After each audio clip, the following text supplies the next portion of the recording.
अकबर की खुजली। एक बार अकबर बीरबल हमेशा की तरह टहलने जा रहे थे। रास्ते में एक तुलसी का पौधा दिखा। मंत्री बीरबल ने झुककर प्रणाम किया। अकबर ने पूछा, कौन है ये? बीरबल ने कहा, मेरी माता हैं। अकबर ने तुलसी के झाड़ को उखाड़ कर फेंक दिया और बोला, कितनी माता हैं तुम हिंदू लोगों की? बीरबल ने उसका जवाब देने की एक तरकीब सूझी। आगे एक बिच्छूपति खुजली वाला झाड़ मिला। बीरबल उसे दंडवत प्रणाम कर कहा, जय हो बाप मेरे। अकबर को गुस्सा आया, दोनों हाथों से झाड़ को उखाड़ने लगा। इतने में अकबर को भयंकर खुजली होने लगी तो बोला, बीरबल ये क्या हो गया? बीरबल ने कहा, आपने मेरी माँ को मारा इसलिए ये गुस्सा हो गए। अकबर जहाँ भी हाथ लगाता खुजली होने लगती। बोला, बीरबल जल्दी कोई उपाय बताओ। बीरबल बोला, उपाय तो है लेकिन वो भी हमारी माँ है, उससे विनती करनी पड़ेगी। अकबर बोला, जल्दी करो। आगे गाय खड़ी थी। बीरबल ने कहा, गाय से विनती करो कि हे माता दवाई दो। गाय ने गोबर कर दिया।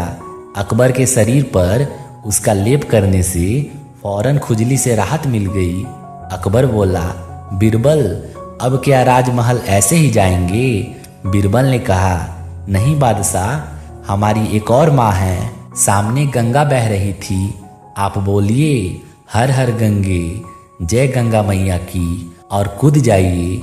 नहाकर अपने आप को तरोताज़ा महसूस करते हुए अकबर ने बीरबल से कहा कि ये तुलसी माता, गौ माता, गंगा माता तो जगत माता है।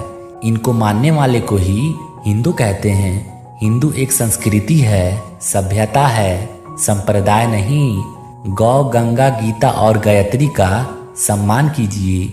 ये सनातन संस्कृति के प्राण स्तंभ है। पेड़ का मालिक कौन? एक दिन बादशाह अकबर का दरबार लगा हुआ था। तभी दरबार में राज और विराज नाम के दो व्यक्ति अपने घर के पास आम का जो पेड़ था उसका मामला लेकर आते हैं। उनमें से एक ने कहा कि वो ही उस पेड़ का असली मालिक है, ये दूसरा झूठा है।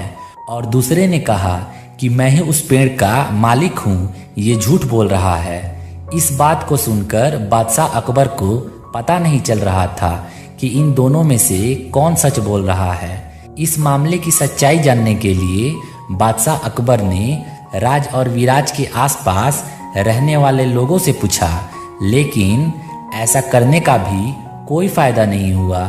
आसपास के लोगों ने कहा कि हमने इन दोनों को कई बार पेड़ की निगरानी करते हुए देखा है, इसलिए हम ये नहीं बता सकते हैं कि इन दोनों में से पेड़ का असली मालिक कौन है। अकबर ने पेड़ की निगरानी करने वाले चौकीदार से भी पूछा, लेकिन चौकीदार ने बताया कि मुझे राज और विराज दोनों ही पेड़ की रखवाली करने के लिए पैसे देते हैं। इस वजह से मुझे ये पता नहीं है कि इस पेड़ का असली मालिक कौन है। बादशाह अकबर को ना तो आस पड़ोस के लोगों से कुछ पता चल पाया और न ही चौकीदार से कुछ पता चल पाया। अब अकबर ने तय किया कि मैं ये मामला बीरबल को सौंप देता हूँ। अकबर ये पूरा मामला बीरबल को बताते हैं। बीरबल आम के पेड़ का जो चौकीदार था उसे एक रात के लिए अपने घर पर रोक लेते हैं। उसके बाद बीरबल उसी रात को अपने दो आदमी को अलग अलग राज और विराज के घर पर झूठे समाचार देने के लिए भेजता है। बीरबल उन दोनों को ये भी कहता है कि तुम दोनों ये समाचार देने के बाद छुपकर घर में होने वाली बातचीत सुनना और मुझे फिर बताना। राज के घर पर एक व्यक्ति पहुंचता है और बताता है कि आम के पेड़ के पास कुछ लोग आम चुराने के लिए घूम रहे हैं, आप जाकर देखिए। जब वो ये समाचार देने गया था तब राज घर पर नहीं था। राज की पत्नी ने ये बात सुनी और जब राज घर पर आया तब उससे कहा कि आम के पेड़ के पास कुछ लोग आम चुराने के लिए घूम रहे हैं, तुम जल्दी जाओ और उन्हें रोक लो। राज ने कहा कि ये सब बातें छोड़ो और मुझे जल्दी से खाना दो, मुझे बहुत भूख लगी है। वैसे भी कल दरबार में फैसला होने वाला है कि हमें इस आम के पेड़ की मालिकी मिलती है कि नहीं। अगर मिल गई तो ठीक है, वरना कोई बात नहीं। ये सब बातें बीरबल का आदमी सुन रहा था। विराज के घर पर भी एक व्यक्ति पहुंचता है और बताता है कि आम के पेड़ के पास कुछ लोग आम चुराने की फिराक में हैं, आप जाकर देखिए। जब वो ये समाचार देने गया था तब विराज घर पर नहीं था। विराज की पत्नी ने ये बात सुनी और जब विराज घर पर आया तब उससे कहा कि आम के पेड़ के पास कुछ लोग आम चुराने की फिराक में हैं। ये बात सुनकर विराज तुरंत लाठी उठा के पेड़ की ओर भागता है। विराज की पत्नी उसे आवाज देती है कि तुम पहले खाना तो खा लो। विराज उससे कहता है कि खाना जरूरी नहीं है, अगर मेरी आम चोरी हो गए तो वो वापस नहीं आएंगे। ये सब बातें बीरबल का आदमी सुन रहा था।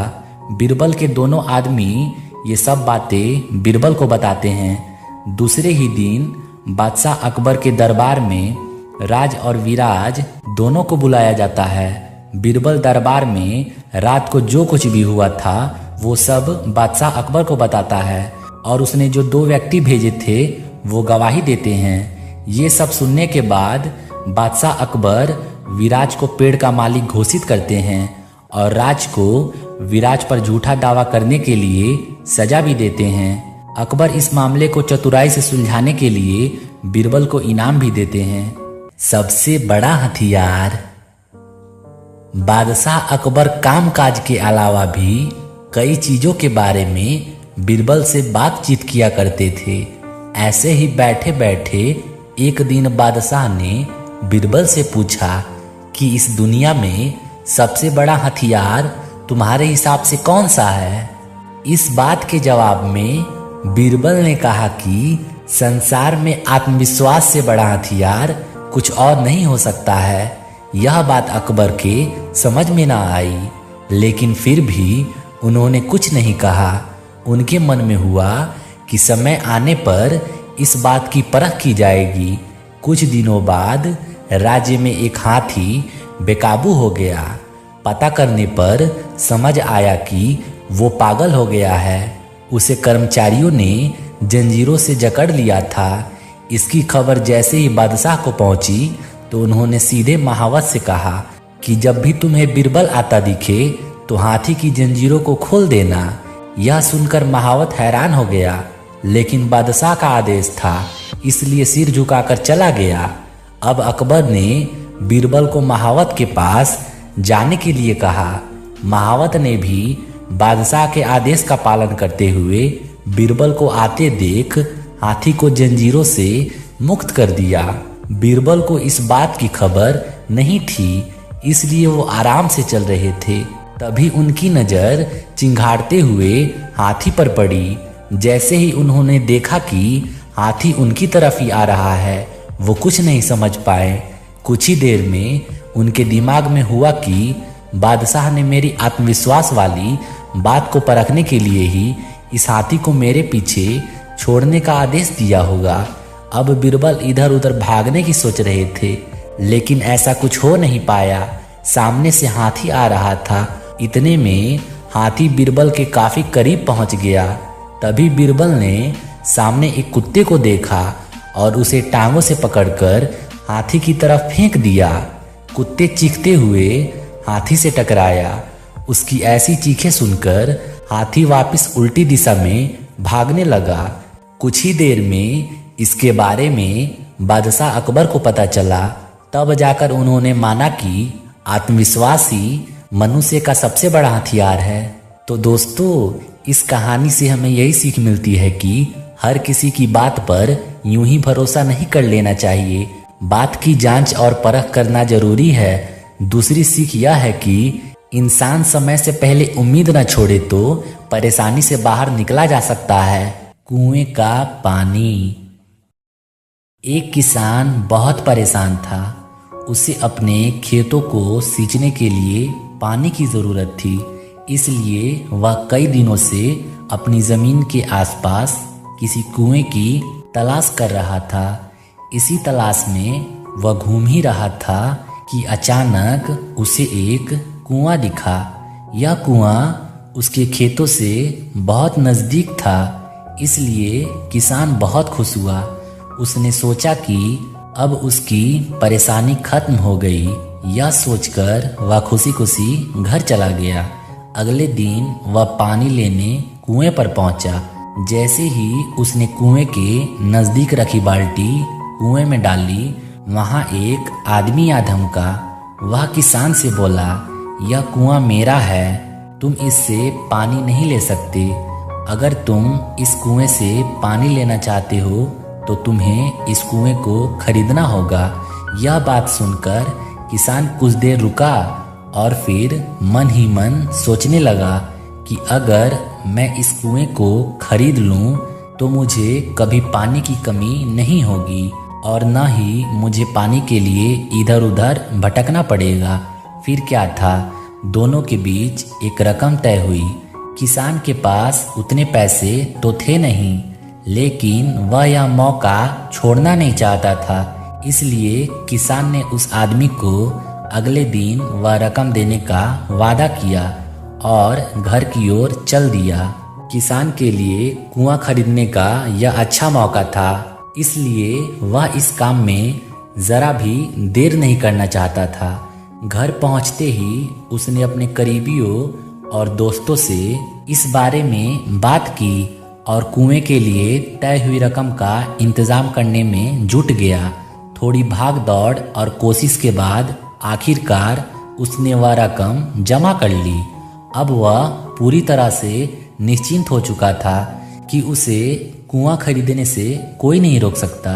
जमा हुए पैसों को लेकर वह फिर घर चल दिया। उसे बड़ी बेसब्री से इंतज़ार था कि कब रात खत्म होगी और वह कुआं खरीदने जाएगा। इसी सोच में वह पूरी रात सो ना सका। अगले दिन सुबह होते ही वह कुआं खरीदने निकल पड़ा। उस आदमी के घर पहुंच किसान ने उसके हाथ पर पैसे रखे और कुएं को खरीद लिया। अब तो कुआं किसान का हो गया था, तो फिर उसने पानी निकालने में देर न की। जैसे ही किसान ने कुएं से पानी निकालने के लिए बाल्टी उठाई, उस आदमी ने फिर बोला, ठहरो, तुम इस कुएं से पानी नहीं निकाल सकते हो। मैंने तुम्हें कुआं बेचा है, कुएं का पानी अभी भी मेरा है। किसान मायूस हो गया और न्याय के लिए राजा के दरबार में शिकायत करने पहुंच गया। मालूम है उस राजा का क्या नाम था? राजा अकबर। राजा अकबर ने उस किसान की पूरी कहानी सुनी और फिर उस आदमी को दरबार में बुलाया जिसने वह कुआं बेचा था। राजा का फरमान सुनते ही वह आदमी भागा भागा दरबार में हाजिर हो गया। राजा ने उससे पूछा, जब तुमने इस किसान को अपना कुआं बेच दिया तो फिर इसे पानी क्यों नहीं निकालने दे रहे हो? आदमी बोला, महाराज, मैंने इसे केवल कुआं बेचा था, पानी नहीं। यह बात सुनकर राजा भी सोच में पड़ गए। उन्होंने कहा कि बात तो यह पते की कह रहा है, कुआं बेचा है, पानी तो नहीं। काफी देर सोचने के बाद जब इस समस्या को सुलझाने में वह नाकाम हो गए तो उन्होंने बीरबल को बुलाया। बीरबल बहुत ही बुद्धिमान था, इसलिए राजा अकबर किसी भी मामले पर फैसला लेने से पहले उसकी राय जरूर लेते थे। बीरबल ने एक बार फिर दोनों से उनकी समस्या पूछी। पूरी बात जानने के बाद बीरबल ने उस आदमी से कहा, ठीक है, तुमने कुआं बेचा, पानी नहीं, फिर तुम्हारा पानी किसान के कुएं में क्या कर रहा है? कुआं तुम्हारा नहीं है, फौरन अपने पानी को कुएं से बाहर निकालो। बीरबल का इतना कहते ही उस आदमी को समझ आ गया कि अब उसकी चालाकी किसी काम का नहीं। उसने राजा से फौरन माफ़ी मांगी और माना कि कुएं के साथ उसके पानी पर भी किसान का पूरा अधिकार है। धन्यवाद दोस्तों।